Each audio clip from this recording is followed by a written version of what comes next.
أعوذ بالله من الشيطان الرجيم. بسم الله الرحمن الرحيم. ألف لام ميم.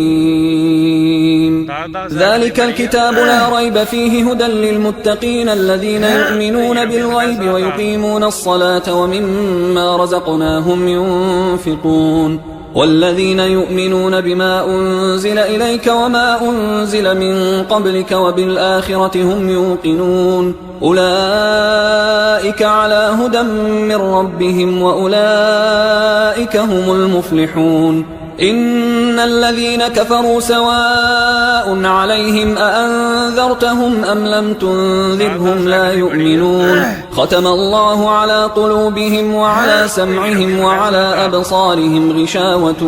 ولهم عذاب عظيم. ومن الناس من يقول آمنا بالله وباليوم الآخر وما هم بمؤمنين يخادعون الله والذين آمنوا وما يخدعون إلا أنفسهم وما يشعرون. في قلوبهم مرض فزادهم الله مرضا ولهم عذاب أليم بما كانوا يكذبون. وإذا قيل لهم لا تفسدوا في الأرض قالوا إنما نحن مصلحون ألا إنهم هم المفسدون ولكن لا يشعرون. وإذا قيل لهم آمنوا كما آمن الناس قالوا أنؤمن كما آمن السفهاء ألا إنهم هم السفهاء ولكن لا يعلمون. وإذا لقوا الذين آمنوا قالوا آمنا وإذا خلوا إلى شياطينهم قالوا إنا معكم إنما نحن مستهزئون. الله يستهزئ بهم ويمدهم في طغيانهم يعمهون. أولئك الذين اشتروا الضلالة بالهدى فما ربحت تجارتهم وما كانوا مهتدين. مثلهم كمثل الذي استوقد نارا فلما أضاءت ما حوله ذهب الله بنورهم وتركهم في ظلمات لا يبصرون. صم بكم عمي فهم لا يرجعون. أو كصيب من السماء فيه ظلمات ورعد وبرق يجعلون أصابعهم في آذانهم من الصواعق حذر الموت والله محيط بالكافرين. يكاد البرق يخطف أبصارهم كلما أضاء لهم مشوا فيه وإذا أظلم عليهم قاموا ولو شاء الله لذهب بسمعهم وأبصارهم إن الله على كل شيء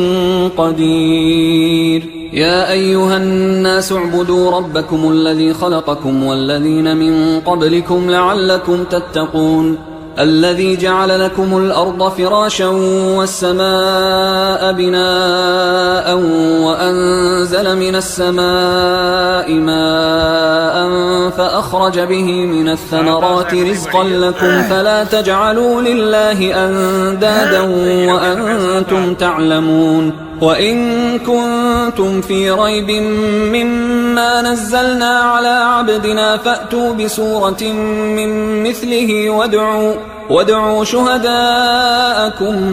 من دون الله إن كنتم صادقين. فإن لم تفعلوا ولن تفعلوا فاتقوا النار التي وقودها الناس والحجارة أعدت للكافرين. وبشر الذين آمنوا وعملوا الصالحات أن لهم جنات تجري من تحتها الأنهار كلما رزقوا منها من ثمرة رزقا قالوا هذا الذي رزقنا من قبل وأتوا به متشابها ولهم فيها أزواج مطهرة وهم فيها خالدون. إن الله لا يستحيي أن يضرب مثلا ما بعوضة فما فوقها فأما الذين آمنوا فيعلمون أنه الحق من ربهم وأما الذين كفروا فيقولون ماذا أراد الله بهذا مثلا يضل به كثيرا ويهدي به كثيرا وما يضل به إلا الفاسقين الذين ينقضون عهد الله من بعد ميثاقه ويقطعون ما أمر الله به أن يوصل ويفسدون في الأرض أولئك هم الخاسرون. كيف تكفرون بالله وكنتم أمواتا فأحياكم ثم يميتكم ثم يحييكم ثم إليه ترجعون. هو الذي خلق لكم ما في الأرض جميعا ثم استوى إلى السماء فسواهن 7 سماوات وهو بكل شيء عليم. وإذ قال ربك للملائكة إني جاعل في الأرض خليفة قالوا أتجعل فيها من يفسد فيها ويسفك الدماء ونحن نسبح بحمدك ونقدس لك قال إني أعلم ما لا تعلمون. وعلم آدم الأسماء كلها ثم عرضهم على الملائكة فقال أنبئوني بأسماء هؤلاء إن كنتم صادقين. قالوا سبحانك لا علم لنا إلا ما علمتنا إنك أنت العليم الحكيم. قال يا آدم أنبئهم بأسمائهم فلما أنبأهم بأسمائهم قال ألم أقل لكم إني أعلم غيب السماوات والأرض وأعلم ما تبدون وما كنتم تكتمون. وإذ قلنا للملائكة اسجدوا لآدم فسجدوا إلا إبليس أبى واستكبر وكان من الكافرين. وقلنا يا آدم اسكن أنت وزوجك الجنة وكلا منها رغدا حيث شئتما ولا تقربا هذه الشجرة فتكونا من الظالمين. فأزلهما الشيطان عنها فأخرجهما مما كانا فيه وقلنا اهبطوا بعضكم لبعض عدو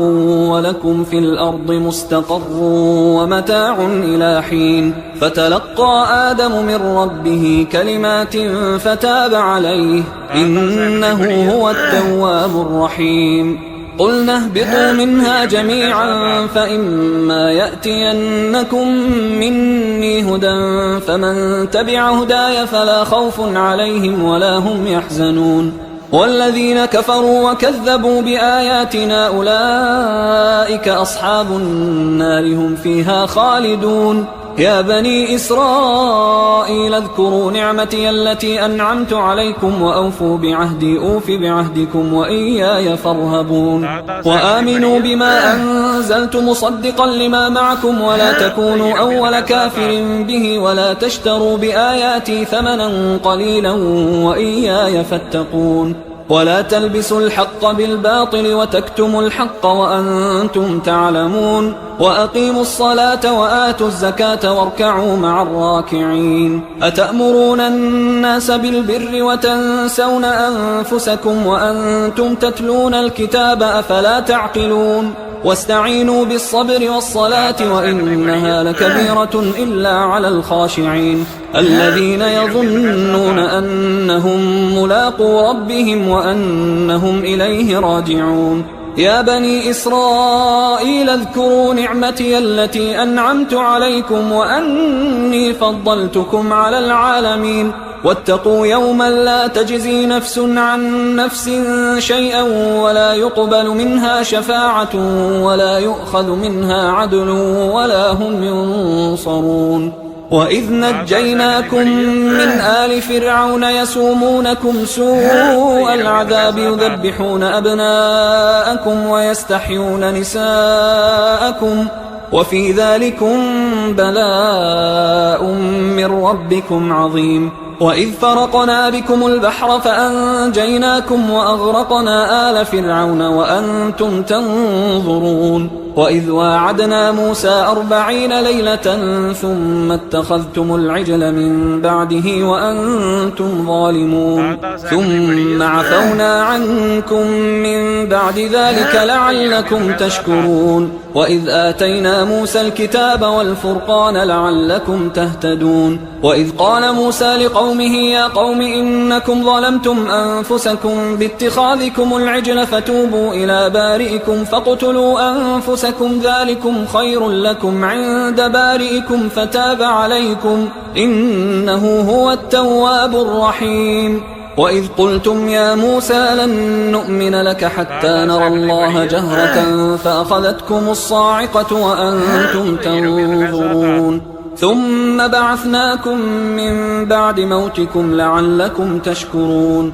وظللنا عليكم الغمام وأنزلنا عليكم المن والسلوى كلوا من طيبات ما رزقناكم وما ظلمونا ولكن كانوا أنفسهم يظلمون وإذ قلنا ادخلوا هذه القرية فكلوا منها حيث شئتم رغدا وادخلوا الباب سجدا وقولوا حطة نغفر لكم خطاياكم وسنزيد المحسنين فبدل الذين ظلموا قولا غير الذي قيل لهم فأنزلنا على الذين ظلموا رجزا من السماء بما كانوا يفسقون وإذ استسقى موسى لقومه فقلنا اضرب بعصاك الحجر فانفجرت منه 12 عينا قد علم كل أناس مشربهم كلوا واشربوا من رزق الله ولا تعثوا في الأرض مفسدين وإذ قلتم يا موسى لن نصبر على طعام واحد فادع لنا ربك يخرج لنا مما تنبت الأرض من بقلها وقثائها وفومها وعدسها وبصلها قال أتستبدلون الذي هو أدنى بالذي هو خير اهبطوا مصرا فإن لكم ما سألتم وضربت عليهم الذلة والمسكنة وباءوا بغضب من الله ذلك بأنهم كانوا يكفرون بآيات الله ويقتلون النبيين بغير الحق ذلك بما عصوا وكانوا يعتدون إن الذين آمنوا والذين هادوا والنصارى والصابئين من آمن بالله واليوم الآخر وعمل صالحا فلهم أجرهم عند ربهم ولا خوف عليهم ولا هم يحزنون وإذ أخذنا ميثاقكم ورفعنا فوقكم الطور خذوا ما آتيناكم بقوة واذكروا ما فيه لعلكم تتقون ثم توليتم من بعد ذلك فلولا فضل الله عليكم ورحمته لكنتم من الخاسرين ولقد علمتم الذين اعتدوا منكم في السبت فقلنا لهم كونوا قردة خاسئين فجعلناها نكالا لما بين يديها وما خلفها وموعظة للمتقين وإذ قال موسى لقومه إن الله يأمركم أن تذبحوا بقرة قالوا أتتخذنا هزوا قال أعوذ بالله أن أكون من الجاهلين قالوا ادع لنا ربك يبين لنا ما هي قال إنه يقول إنها بقرة لا فارض ولا بكر عوان بين ذلك فافعلوا ما تؤمرون قالوا ادع لنا ربك يبين لنا ما لونها قال إنه يقول إنها بقرة صفراء فاقع لونها تسر الناظرين قالوا ادع لنا ربك يبين لنا ما هي إن البقرة شابه علينا وإنا إن شاء الله لمهتدون قال إنه يقول إنها بقرة لا ذلول تثير الأرض ولا تسقي الحرث مسلمة لا شية فيها قالوا الآن جئت بالحق فذبحوها وما كادوا يفعلون وإذ قتلتم نفسا فادارأتم فيها والله مخرج ما كنتم تكتمون فقلنا اضربوه ببعضها كذلك يحيي الله الموتى ويريكم آياته لعلكم تعقلون ثم قست قلوبكم من بعد ذلك فهي كالحجارة أو أشد قسوة وإن من الحجارة لما يتفجر منه الأنهار وإن منها لما يشقق فيخرج منه الماء وإن منها لما يهبط من خشية الله وما الله بغافل عما تعملون أفتطمعون أن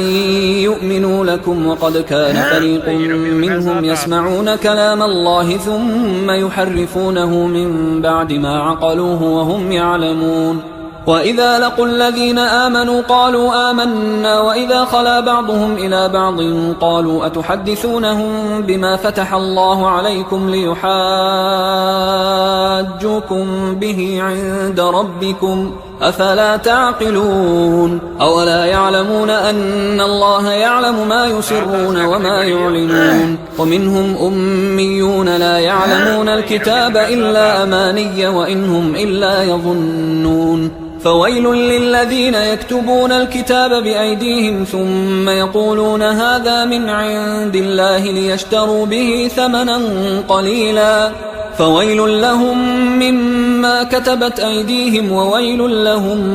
مما يكسبون وقالوا لن تمسنا النار إلا أياما معدودة قل أتخذتم عند الله عهدا فلن يخلف الله عهده أم تقولون على الله ما لا تعلمون بلى من كسب سيئة وأحاطت به خطيئته فأولئك أصحاب النار هم فيها خالدون والذين آمنوا وعملوا الصالحات أولئك أصحاب الجنة هم فيها خالدون وإذ أخذنا ميثاق بني إسرائيل لا تعبدون إلا الله وبالوالدين إحسانا وذي القربى واليتامى والمساكين وقولوا للناس حسنا وأقيموا الصلاة وآتوا الزكاة ثم توليتم إلا قليلا منكم وأنتم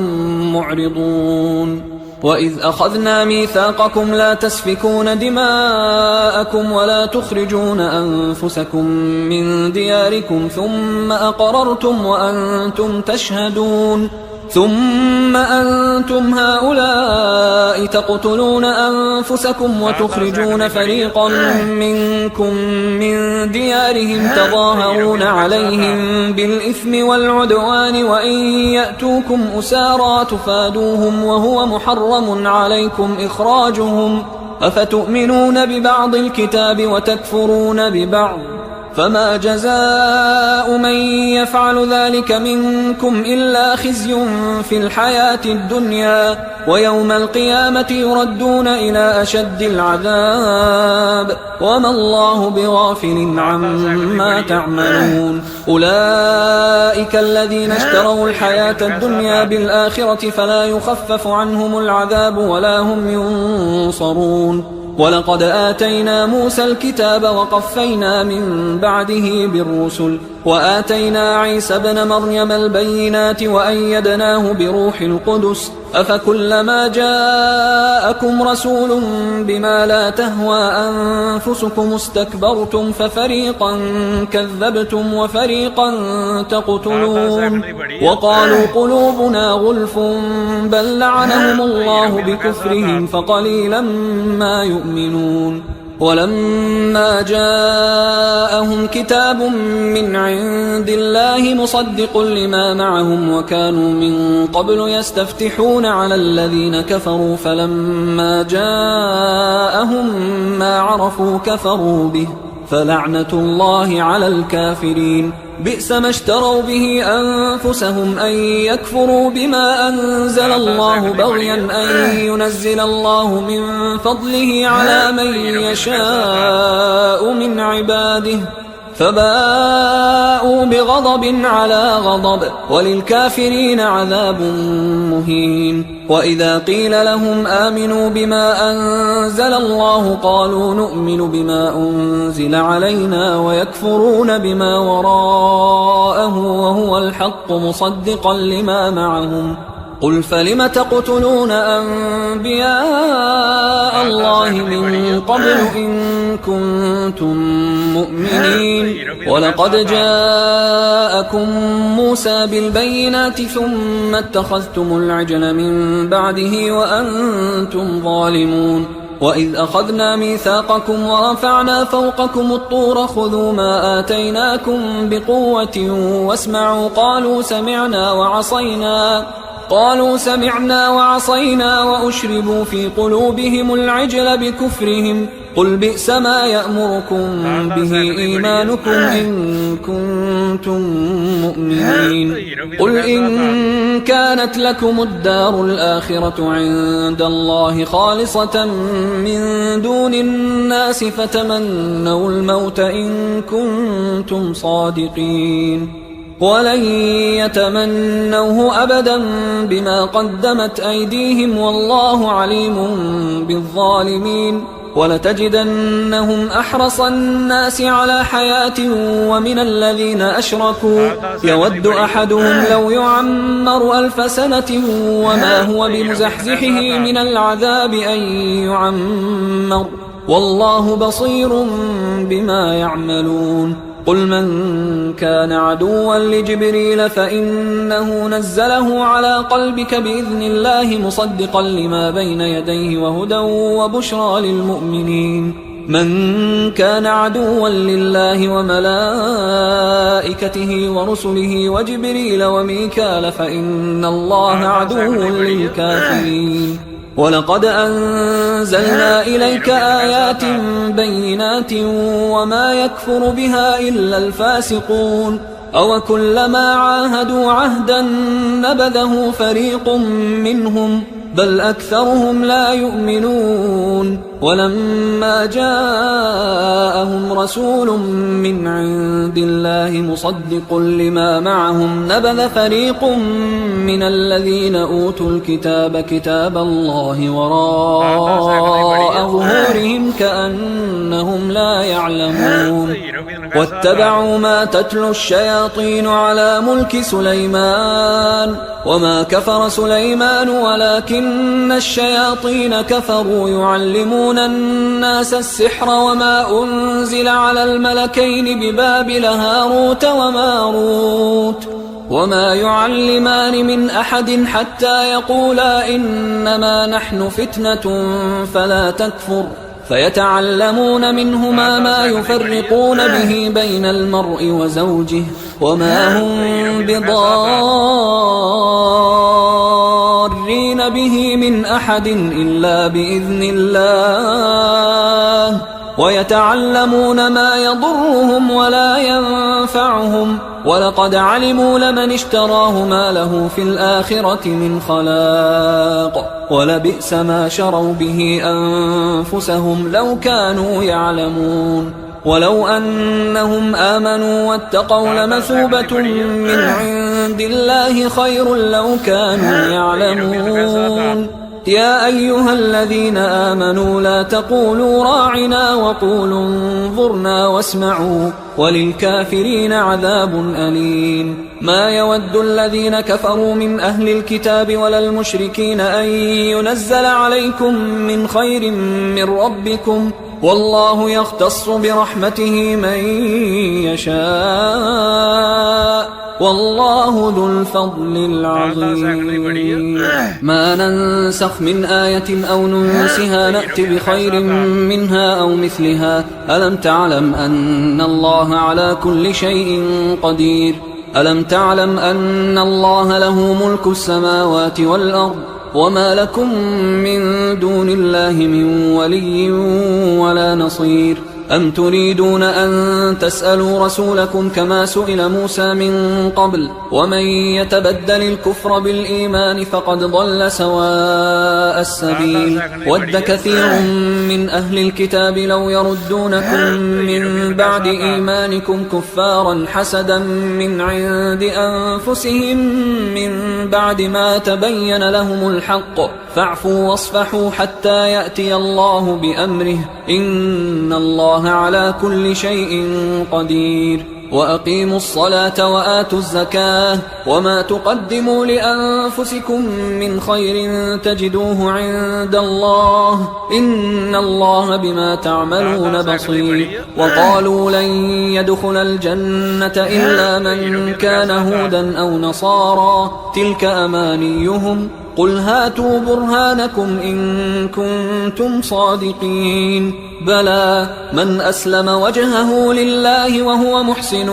فله أجره عند ربه ولا خوف عليهم ولا هم يحزنون. وقالت اليهود ليست النصارى على شيء وقالت النصارى ليست اليهود على شيء وهم يتلون الكتاب كذلك قال الذين لا يعلمون مثل قولهم فالله يحكم بينهم يوم القيامة فيما كانوا فيه يختلفون. ومن أظلم ممن منع مساجد الله أن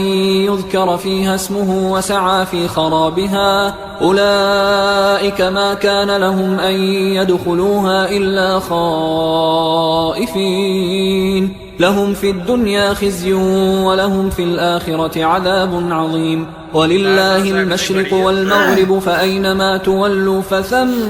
وجه الله إن الله واسع عليم. وقالوا اتخذ الله ولدا سبحانه بل له ما في السماوات والأرض كل له قانتون بديع السماوات والأرض وإذا قضى أمرا فإنما يقول له كن فيكون. وقال الذين لا يعلمون لولا يكلمنا الله أو تأتينا آية كذلك قال الذين من قبلهم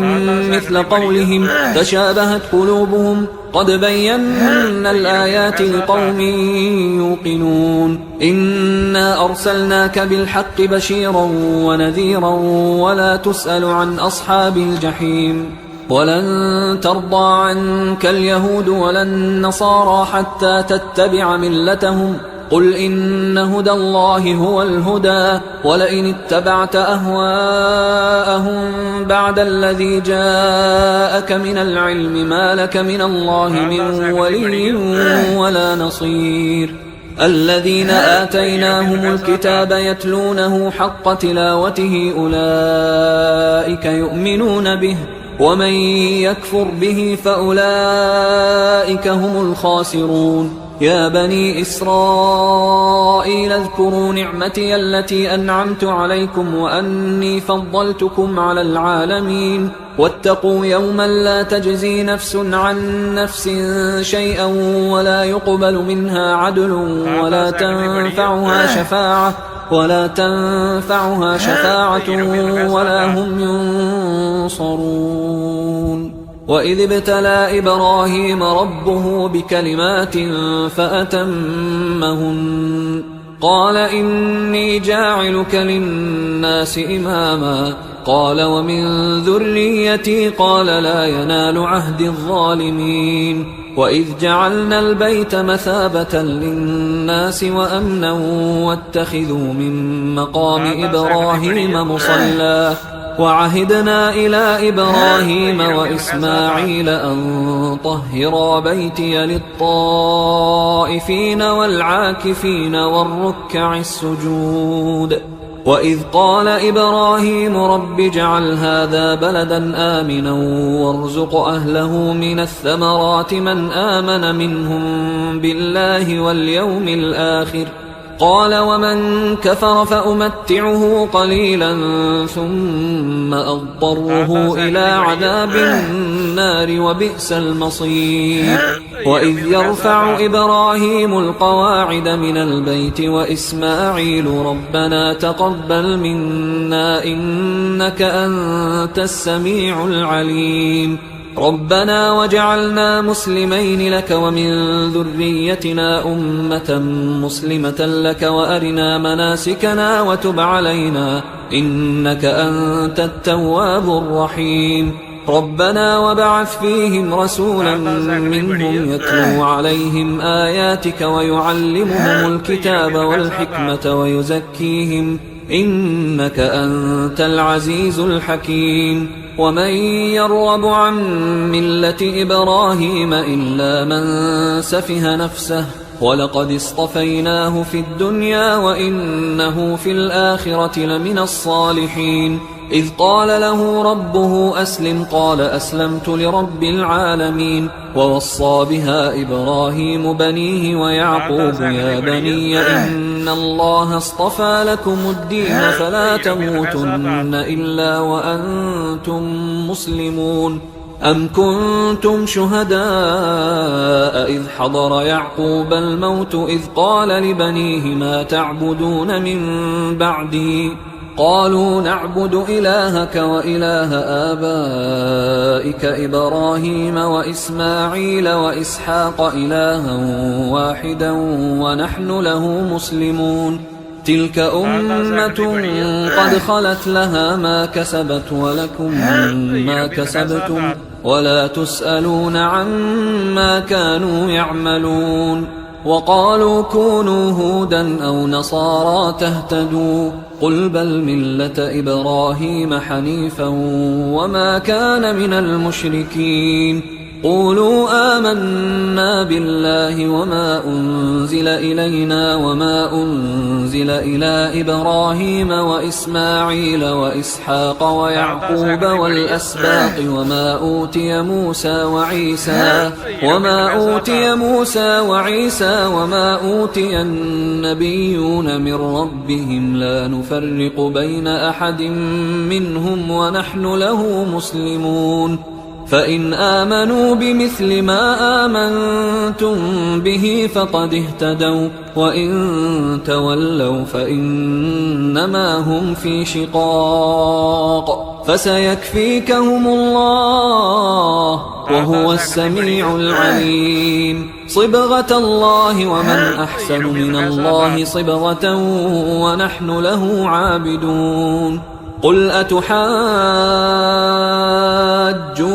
في الله وهو ربنا وربكم ولنا أعمالنا ولكم أعمالكم ونحن له مخلصون. أم تقولون إن إبراهيم وإسماعيل وإسحاق ويعقوب والأسباط كانوا هودا أو نصارى قل أأنتم أعلم أم الله ومن أظلم ممن كتم شهادة عنده من الله وما الله بغافل عما تعملون. تلك أمة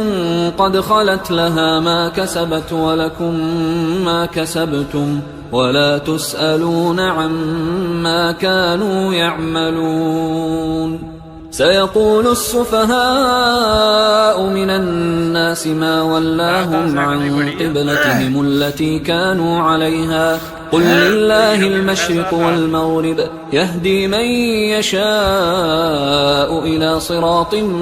مستقيم. وكذلك جعلناكم أمة وسطا لتكونوا شهداء على الناس ويكون الرسول عليكم شهيدا. وما جعلنا القبلة التي كنت عليها إلا لنعلم من يتبع الرسول ممن ينقلب على عقبيه وإن كانت لكبيرة إلا على الذين هدى الله وما كان الله ليضيع إيمانكم إن الله بالناس لرؤوف رحيم. قد نرى تقلب وجهك في السماء فلنولينك قبلة ترضاها فول وجهك شطر المسجد الحرام وحيث ما كنتم فولوا وجوهكم شطره وإن الذين أوتوا الكتاب ليعلمون أنه الحق من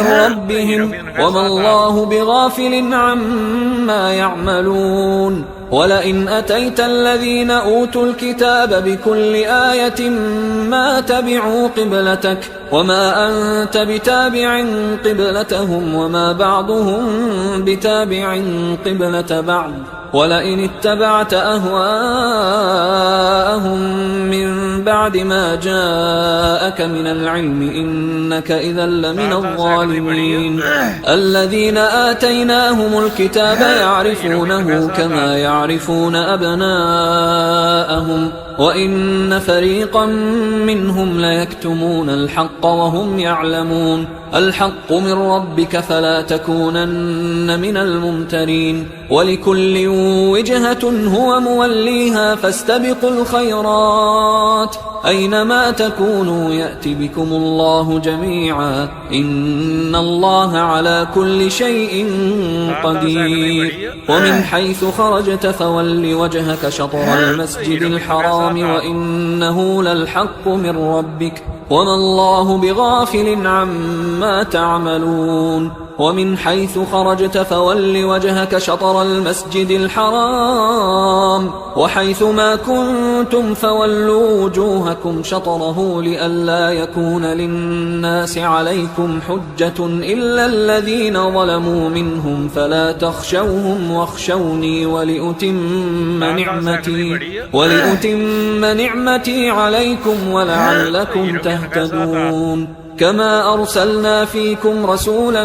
منكم يتلو عليكم آياتنا ويزكيكم ويعلمكم الكتاب والحكمة ويعلمكم ما لم تكونوا تعلمون فاذكروني أذكركم واشكروا لي ولا تكفرون يا أيها الذين آمنوا استعينوا بالصبر والصلاة إن الله مع الصابرين ولا تقولوا لمن يقتل في سبيل الله أموات بل أحياء ولكن لا تشعرون ولنبلونكم بشيء من الخوف والجوع ونقص من الأموال والأنفس والثمرات وبشر الصابرين الذين إذا أصابتهم مصيبة قالوا إنا لله وإنا إليه راجعون أولئك عليهم صلوات من ربهم ورحمة وأولئك هم المهتدون إن الصفا والمروة من شعائر الله فمن حج البيت أو اعتمر فلا جناح عليه أن يطوف بهما ومن تطوع خيرا فإن الله شاكر عليم إن الذين يكتمون ما أنزلنا من البينات والهدى من بعد ما بيناه للناس في الكتاب أولئك يلعنهم الله ويلعنهم اللاعنون إلا الذين تابوا وأصلحوا وبينوا فأولئك أتوب عليهم وأنا التواب الرحيم إن الذين كفروا وماتوا وهم كفار أولئك عليهم لعنة الله والملائكة والناس أجمعين خالدين فيها لا يخفف عنهم العذاب ولا هم ينظرون وإلهكم إله واحد لا إله إلا هو الرحمن الرحيم إن في خلق السماوات والأرض واختلاف الليل والنهار والفلك التي تجري في البحر بما ينفع الناس وما أنزل الله من السماء من ماء فأحيا به الأرض بعد موتها وبث فيها من كل دابة وتصريف الرياح والسحاب المسخر بين السماء والأرض لآيات لقوم يعقلون ومن الناس من يتخذ من دون الله أندادا يحبونهم كحب الله والذين آمنوا أشد حبا لله ولو يرى الذين ظلموا إذ يرون العذاب أن القوة لله جميعا وأن الله شديد العذاب إذ تبرأ الذين اتبعوا من الذين اتبعوا ورأوا العذاب وتقطعت بهم الأسباب. وقال الذين اتبعوا لو أن لنا كرة فنتبرأ منهم كما تبرأوا منا كذلك يريهم الله أعمالهم حسرات عليهم وما هم بخارجين من النار. يا أيها الناس كلوا مما في الأرض حلالا طيبا ولا تتبعوا خطوات الشيطان إنه لكم عدو مبين. إنما يأمركم بالسوء والفحشاء وأن تقولوا على الله ما لا تعلمون. وإذا قيل لهم اتبعوا ما أنزل الله قالوا بل نتبع ما ألفينا عليه آباءنا أولو كان آباؤهم لا يعقلون شيئا ولا يهتدون. ومثل الذين كفروا كمثل الذي ينعق بما لا يسمع إلا دعاء ونداء صم بكم عمي فهم لا يعقلون. يا أيها الذين آمنوا كلوا من طيبات ما رزقناكم واشكروا لله إن كنتم إياه تعبدون. إنما حرم عليكم الميتة والدم ولحم الخنزير وما أهل به لغير الله فمن اضطر غير باغ ولا عاد فلا إثم عليه إن الله غفور رحيم. إن الذين يكتمون ما أنزل الله من الكتاب ويشترون به ثمنا قليلا أولئك ما يأكلون في بطونهم إلا النار ولا يكلمهم الله يوم القيامة ولا يزكيهم ولهم عذاب أليم. أولئك الذين اشتروا الضلالة بالهدى والعذاب بالمغفرة فما أصبرهم على النار ذلك بأن الله نزل الكتاب بالحق وإن الذين اختلفوا في الكتاب لفي شقاق بعيد. ليس البر أن تولوا وجوهكم قبل المشرق والمغرب ولكن البر من آمن بالله واليوم الآخر والملائكة والكتاب والنبيين وآتى المال على حبه ذوي القربى واليتامى والمساكين وابن السبيل والسائلين وفي الرقاب وأقام الصلاة وآتى الزكاة والموفون بعهدهم إذا عاهدوا والصابرين في البأساء والضراء وحين البأس أولئك الذين صدقوا وأولئك هم المتقون. يا أيها الذين آمنوا كتب عليكم القصاص في القتلى الحر بالحر والعبد بالعبد والأنثى بالأنثى فمن عفي له من أخيه شيء فاتباع بالمعروف وأداء إليه بإحسان ذلك تخفيف من ربكم ورحمة فمن اعتدى بعد ذلك فله عذاب أليم. ولكم في القصاص حياة يا أولي الألباب لعلكم تتقون. كتب عليكم إذا حضر أحدكم الموت إن ترك خيرا الوصية للوالدين والأقربين بالمعروف حقا على المتقين فمن بدله بعدما سمعه فإنما إثمه على الذين يبدلونه إن الله سميع عليم. فمن خاف من موص جنفا أو إثما فأصلح بينهم فلا إثم عليه إن الله غفور رحيم.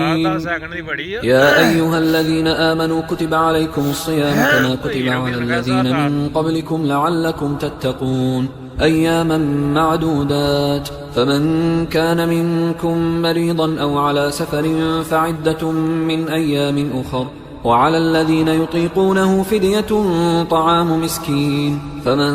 تطوع خيرا فهو خير له وأن تصوموا خير لكم إن كنتم تعلمون. شهر رمضان الذي أنزل فيه القرآن هدى للناس وبينات من الهدى والفرقان فمن شهد منكم الشهر فليصمه ومن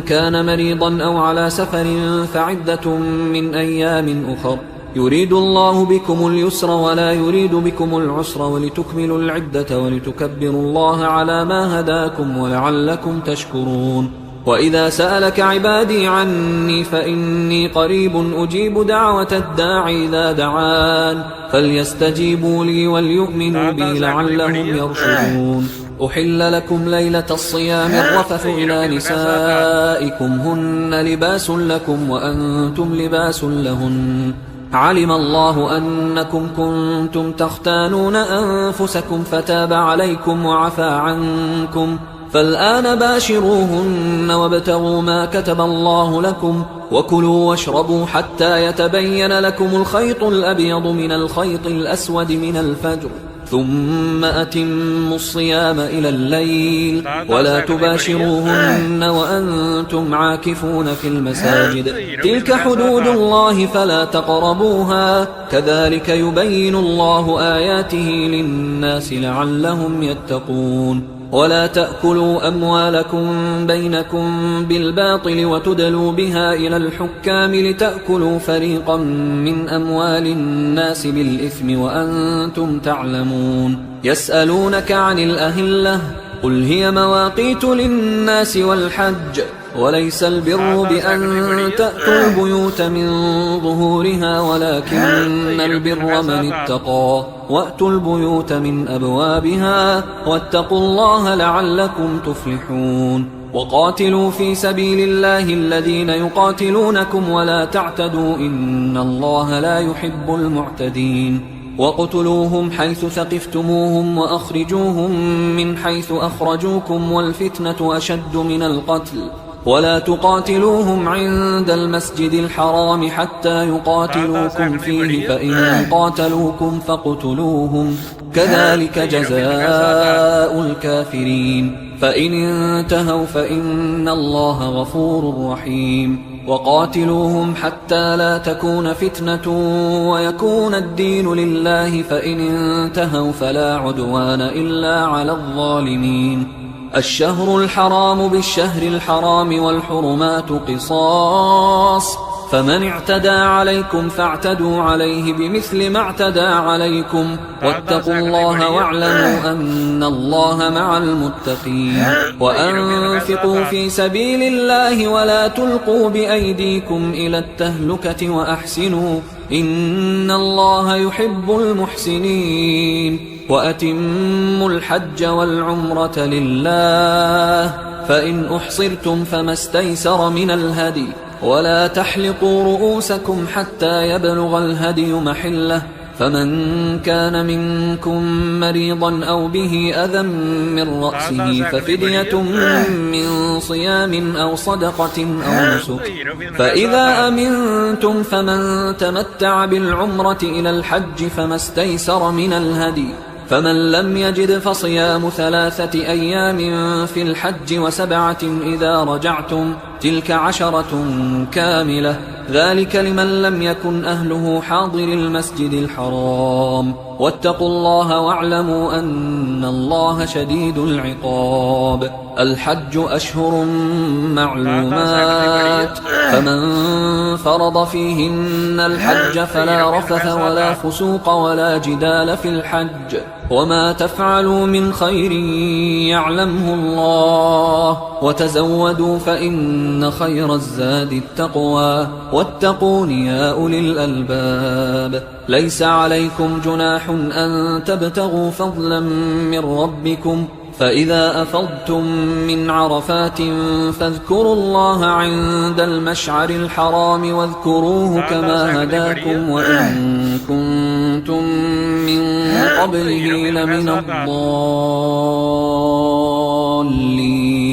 ثم أفيضوا من حيث أفاض الناس واستغفروا الله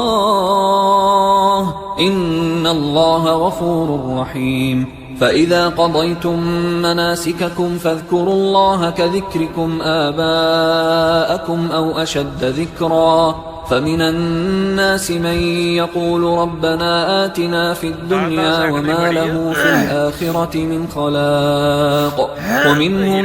من يقول ربنا آتنا في الدنيا حسنة وفي الآخرة حسنة وقنا عذاب النار. أولئك لهم نصيب مما كسبوا والله سريع الحساب. واذكروا الله في أيام معدودات، فمن تعجل في يومين فلا إثم عليه ومن تأخر فلا إثم عليه لمن اتقى. واتقوا الله واعلموا أنكم إليه تحشرون. ومن الناس من يعجبك قوله في الحياة الدنيا ويشهد الله على ما في قلبه وهو ألد الخصام. وإذا تولى سعى في الأرض ليفسد فيها ويهلك الحرث والنسل والله لا يحب الفساد. وإذا قيل له اتق الله أخذته العزة بالإثم فحسبه جهنم ولبئس المهاد. ومن الناس من يشري نفسه ابتغاء مرضات الله والله رؤوف بالعباد. يا أيها الذين آمنوا ادخلوا في السلم كافة ولا تتبعوا خطوات الشيطان إنه لكم عدو مبين. فإن زللتم من بعد ما جاءتكم البينات فاعلموا أن الله عزيز حكيم. هل ينظرون إلا أن يأتيهم الله في ظلل من الغمام والملائكة وقضي الأمر وإلى الله ترجع الأمور. سل بني إسرائيل كم آتيناهم من آية بينة ومن يبدل نعمة الله من بعد ما جاءته فإن الله شديد العقاب. زين للذين كفروا الحياة الدنيا ويسخرون من الذين آمنوا والذين اتقوا فوقهم يوم القيامة والله يرزق من يشاء بغير حساب. كان الناس أمة واحدة فبعث الله النبيين مبشرين ومنذرين وأنزل معهم الكتاب بالحق ليحكم بين الناس فيما اختلفوا فيه وما اختلف فيه إلا الذين أوتوه من بعد ما جاءتهم البينات بغيا بينهم فهدى الله الذين آمنوا لما اختلفوا فيه من الحق بإذنه والله يهدي من يشاء إلى صراط مستقيم. أم حسبتم أن تدخلوا الجنة ولما يأتكم مثل الذين خلوا من قبلكم مستهم البأساء والضراء وزلزلوا حتى يقول الرسول والذين آمنوا معه متى نصر الله ألا إن نصر الله قريب. يسألونك ماذا ينفقون قل ما أنفقتم من خير فللوالدين والأقربين واليتامى والمساكين وابن السبيل وما تفعلوا من خير فإن الله به عليم كتب عليكم القتال وهو كره لكم وعسى أن تكرهوا شيئا وهو خير لكم وعسى أن تحبوا شيئا وهو شر لكم والله يعلم وأنتم لا تعلمون يسألونك عن الشهر الحرام قتال فيه قل قتال فيه كبير وصد عن سبيل الله وكفر به والمسجد الحرام وإخراج أهله منه أكبر عند الله والفتنة أكبر من القتل ولا يزالون يقاتلونكم حتى يردوكم عن دينكم إن استطاعوا ومن يرتدد منكم عن دينه فيمت وهو كافر فأولئك حبطت أعمالهم في الدنيا والآخرة وأولئك أصحاب النار هم فيها خالدون إن الذين آمنوا والذين هاجروا وجاهدوا في سبيل الله أولئك يرجون رحمة الله والله غفور رحيم يسألونك عن الخمر والميسر قل فيهما إثم كبير ومنافع للناس وإثمهما أكبر من نفعهما ويسألونك ماذا ينفقون قل العفو كذلك يبين الله لكم الآيات لعلكم تتفكرون في الدنيا والآخرة ويسألونك عن اليتامى قل إصلاح لهم خير وإن تخالطوهم فإخوانكم والله يعلم المفسد من المصلح ولو شاء الله لأعنتكم إن الله عزيز حكيم ولا تنكحوا المشركات حتى يؤمنوا ولأمة مؤمنة خير من مشركة ولو أعجبتكم ولا تنكحوا المشركين حتى يؤمنوا ولعبد مؤمن خير من مشرك ولو أعجبكم أولئك يدعون إلى النار والله يدعو إلى الجنة والمغفرة بإذنه ويبين آياته للناس لعلهم يتذكرون ويسألونك عن المحيض قل هو أذى فاعتزلوا النساء في المحيض ولا تقربوهن حتى يطهرن فإذا تطهرن فأتوهن من حيث أمركم الله إن الله يحب التوابين ويحب المتطهرين نساؤكم حرث لكم فأتوا حرثكم أنى شئتم وقدموا لأنفسكم واتقوا الله واعلموا أنكم ملاقوه وبشر المؤمنين ولا تجعلوا الله عرضة لأيمانكم أن تبروا وتتقوا وتصلحوا بين الناس والله سميع عليم لا يؤاخذكم الله باللغو في أيمانكم ولكن يؤاخذكم بما كسبت قلوبكم والله غفور حليم للذين يؤلون من نسائهم تربص 4 أشهر فإن فاءوا فإن الله غفور رحيم وإن عزموا الطلاق فإن الله سميع عليم والمطلقات يتربصن بأنفسهن 3 قروء ولا يحل لهن أن يكتمن ما خلق الله في أرحامهن إن كن يؤمن بالله واليوم الآخر وبعولتهن أحق بردهن في ذلك إن أرادوا إصلاحا ولهن مثل الذي عليهن بالمعروف وللرجال عليهن درجة والله عزيز حكيم الطلاق 2 فإمساك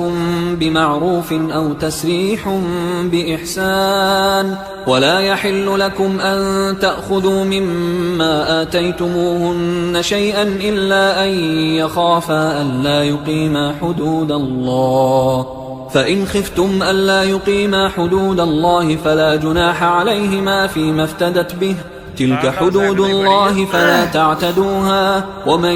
يتعد حدود الله فأولئك هم الظالمون فإن طلقها فلا تحل له من بعد حتى تنكح زوجا غيره فإن طلقها فلا جناح عليهما أن يتراجعا إن ظنا أن يقيما حدود الله وتلك حدود الله يبينها لقوم يعلمون وإذا طلقتم النساء فبلغن أجلهن فأمسكوهن بمعروف أو سرحوهن بمعروف ولا تمسكوهن ضرارا لتعتدوا ومن يفعل ذلك فقد ظلم نفسه ولا تتخذوا آيات الله هزوا واذكروا نعمة الله عليكم وما أنزل عليكم من الكتاب والحكمة يعظكم به واتقوا الله واعلموا أن الله بكل شيء عليم وإذا طلقتم النساء فبلغن أجلهن فلا تعضلوهن أن ينكحن أزواجهن إذا تراضوا بينهم بالمعروف ذلك يوعظ به من كان منكم يؤمن بالله واليوم الآخر ذلكم أزكى لكم وأطهر والله يعلم وأنتم لا تعلمون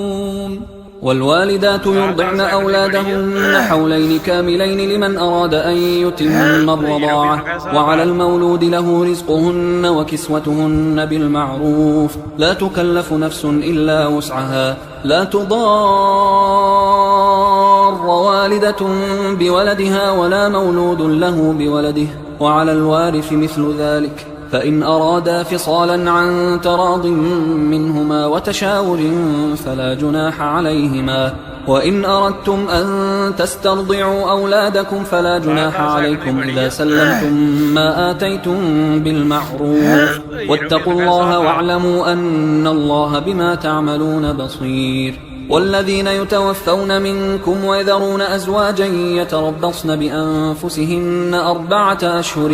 وعشرا فإذا بلغن أجلهن فلا جناح عليكم فيما فعلن في أنفسهن بالمعروف والله بما تعملون خبير ولا جناح عليكم فيما عرضتم به من خطبة النساء أو أكننتم في أنفسكم علم الله أنكم ستذكرونهن ولكن لا تواعدوهن سرا إلا أن تقولوا قولا معروفا ولا تعزموا عقدة النكاح حتى يبلغ الكتاب أجله واعلموا أن الله يعلم ما في أنفسكم فاحذروه واعلموا أن الله غفور حليم لا جناح عليكم إن طلقتم النساء ما لم تمسوهن أو تفرضوا لهن فريضة ومتعوهن على الموسع قدره وعلى المقتر قدره متاعا بالمعروف حقا على المحسنين وإن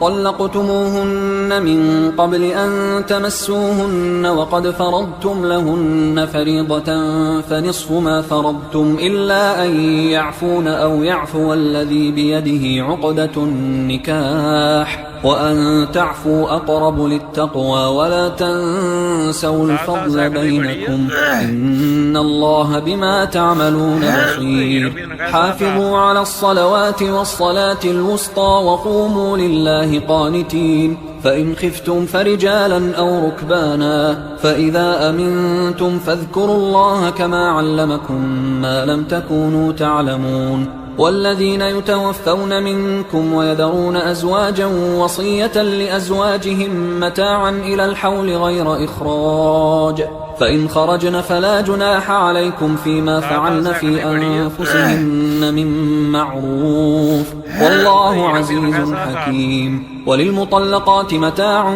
بالمعروف حقا على المتقين كذلك يبين الله لكم آياته لعلكم تعقلون ألم تر إلى الذين خرجوا من ديارهم وهم ألوف حذر الموت فقال لهم الله موتوا ثم أحياهم إن الله لذو فضل على الناس ولكن أكثر الناس لا يشكرون وقاتلوا في سبيل الله واعلموا أن الله سميع عليم من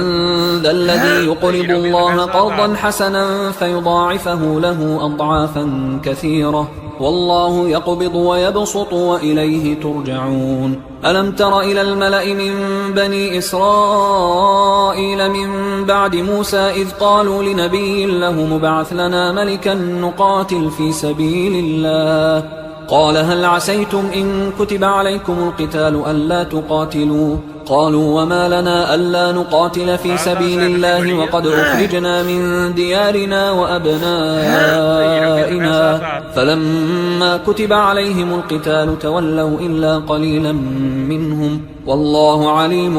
بالظالمين وقال لهم نبيهم إن الله قد بعث لكم طالوت ملكا قالوا أنى يكون له الملك علينا ونحن أحق بالملك منه ولم يؤت سعة من المال قال إن الله اصطفاه عليكم وزاده بسطة في العلم والجسم والله يؤتي ملكه من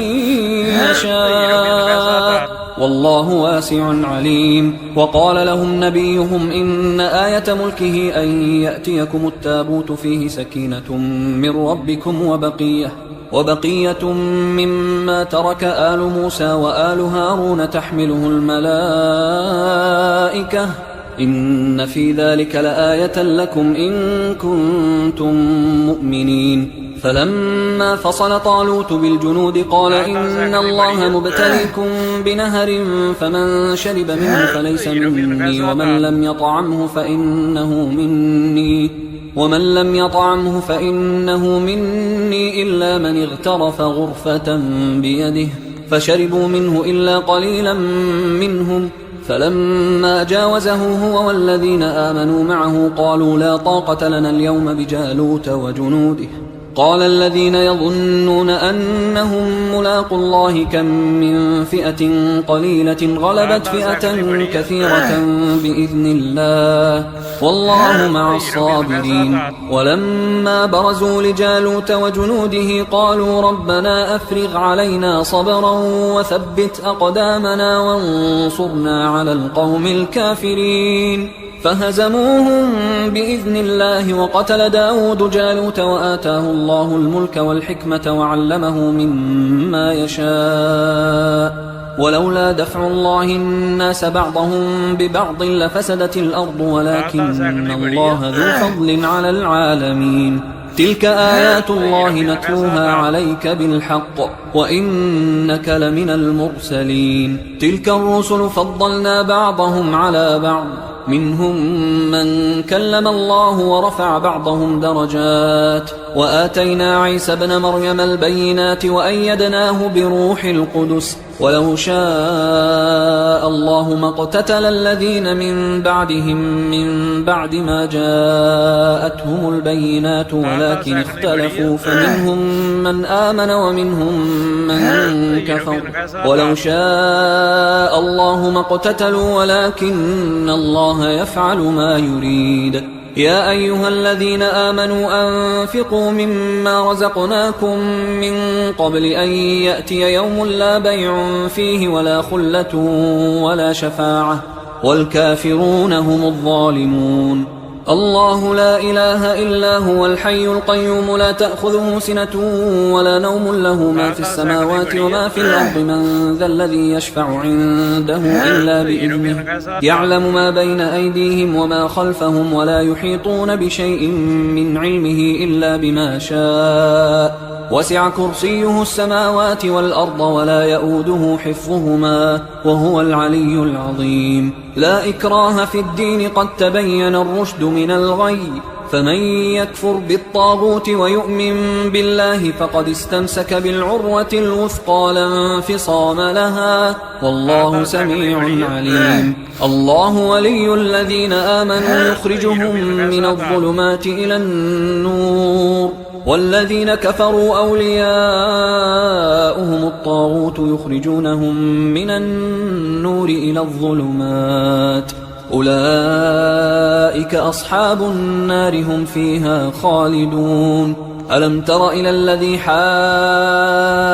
حاج إبراهيم في ربه أن آتاه الله الملك إذ قال إبراهيم ربي الذي يحيي ويميت قال أنا أحيي وأميت قال إبراهيم فإن الله يأتي بالشمس من المشرق فأت بها من المغرب فبهت الذي كفر والله لا يهدي القوم الظالمين أو كالذي مر على قرية وهي خاوية على عروشها قال أنى يحيي هذه الله بعد موتها فأماته الله 100 عام ثم بعثه قال كم لبثت قال لبثت يوما أو بعض يوم قال بل لبثت 100 عام فانظر إلى طعامك وشرابك لم يتسنه وانظر إلى حمارك ولنجعلك آية للناس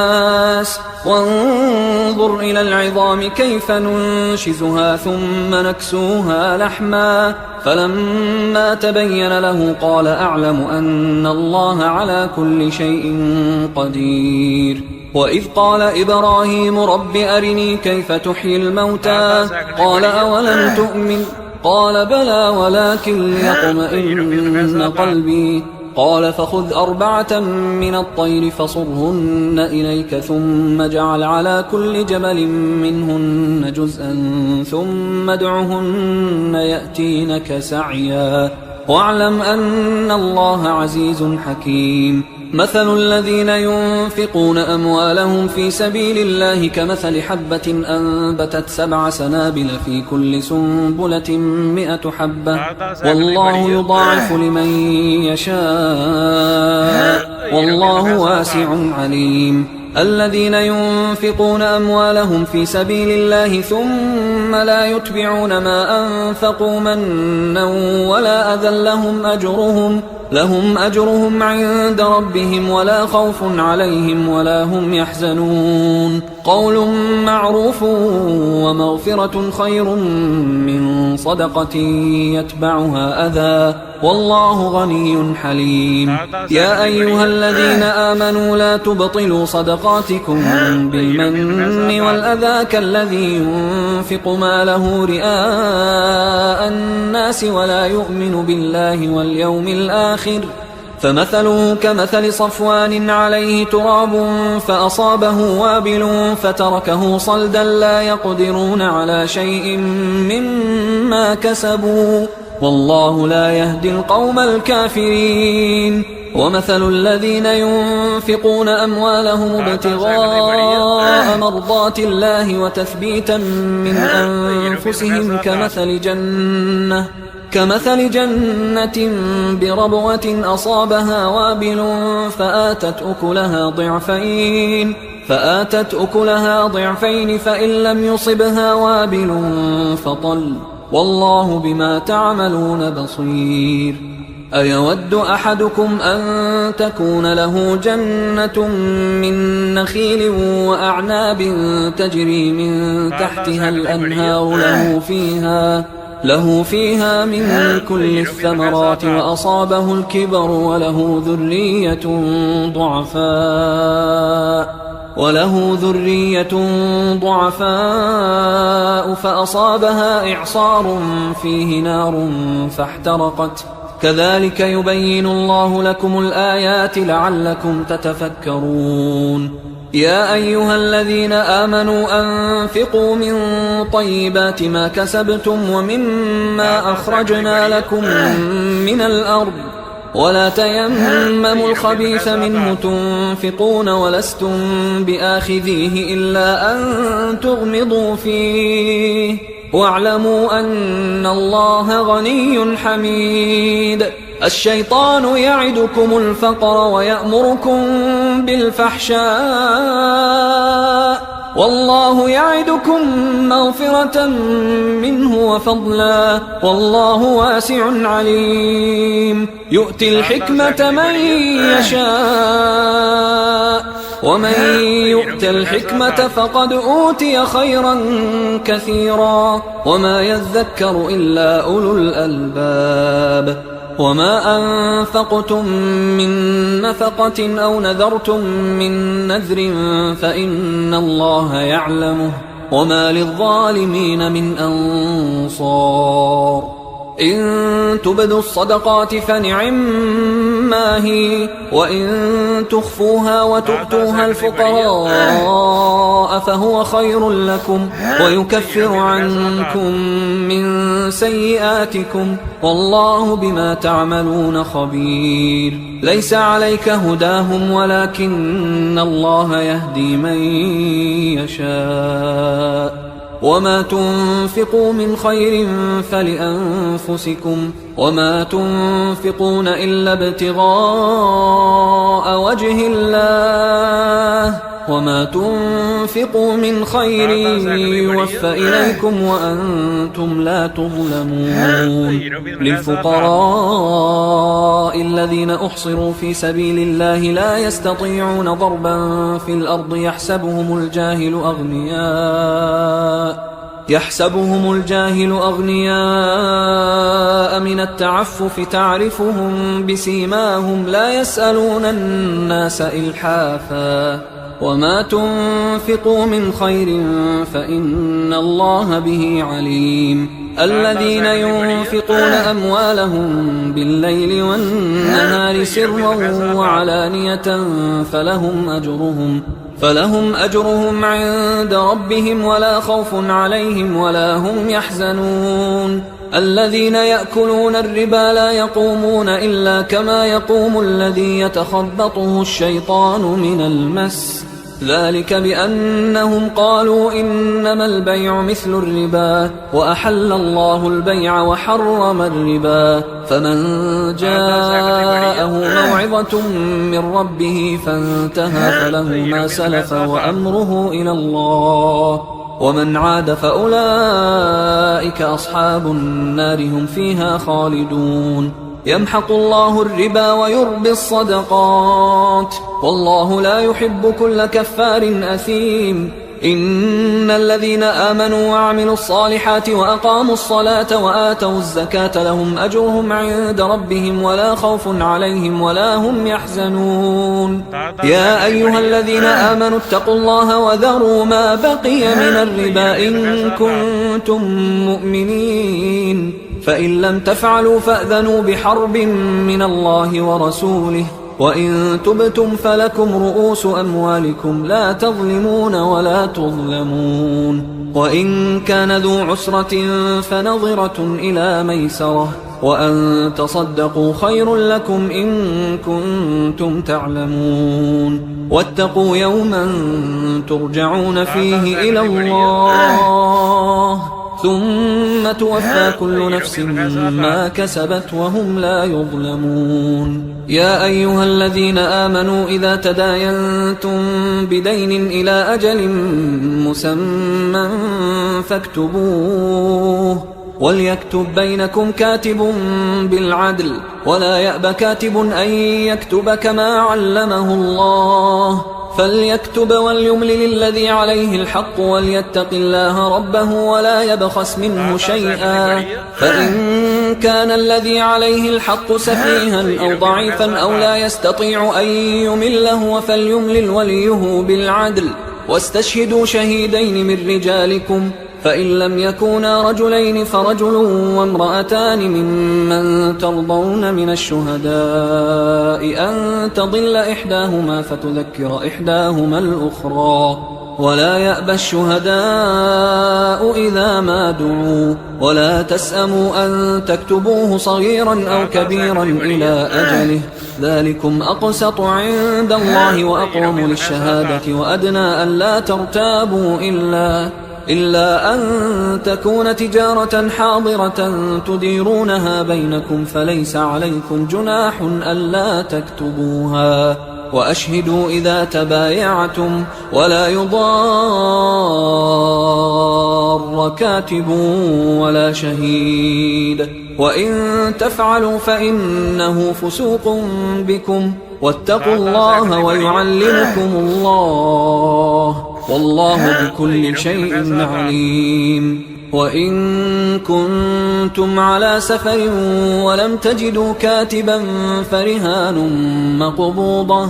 فإن أمن بعضكم بعضا فليؤد الذي اؤتمن أمانته وليتق الله ربه ولا تكتموا الشهادة ومن يكتمها فإنه آثم قلبه والله بما تعملون عليم. لله ما في السماوات وما في الأرض وإن تبدوا ما في أنفسكم أو تخفوه يحاسبكم به الله فيغفر لمن يشاء ويعذب من يشاء والله على كل شيء قدير. آمن الرسول بما أنزل إليه من ربه والمؤمنون كل آمن بالله وملائكته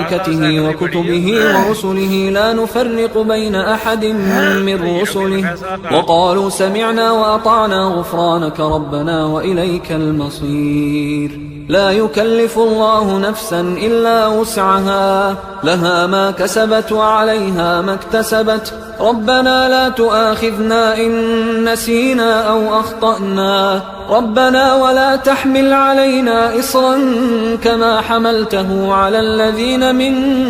قبلنا ربنا ولا تحملنا ما لا طاقة لنا به واعف عنا واغفر لنا وارحمنا أنت مولانا فانصرنا على القوم الكافرين.